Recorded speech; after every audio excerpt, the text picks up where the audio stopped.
સમાચાર અમદાવાદમાંથી મળી રહ્યા છે કે જ્યાં રામોલમાં પોલીસ સ્ટેશનમાં હોબાળો થયો। આરોપીના પરિવારજનોએ હોબાળો મચાવ્યો હોવાની વિગતો મળી રહી છે। પાસાના હુકમની બજવણીમાં ઊભો કર્યો અવરોધ। પોલીસે કેદમાંથી આરોપીને ભગાવી જવાનો પ્રયાસ કરવામાં આવ્યો હોવાની પણ વિગત મળી રહી છે અને એ સાથે પોલીસ કર્મચારીઓ સાથે ઝપાઝપી પણ કરી। 7 લોકો સામે નામજોગ ફરિયાદ દાખલ થઈ છે।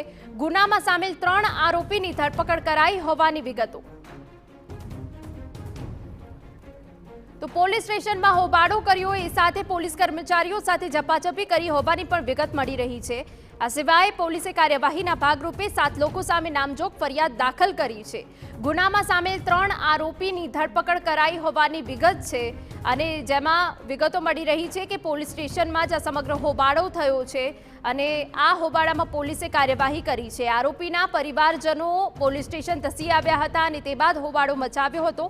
પાસાના હુકમની બજવણીમાં અવરોધ ઊભો કર્યો હતો પરિવારજનોએ તેવી વિગત મળી રહી છે। પોલીસે કેદમાંથી આરોપીને ભગાવી જવાનો પ્રયાસ કરવામાં આવ્યો હતો।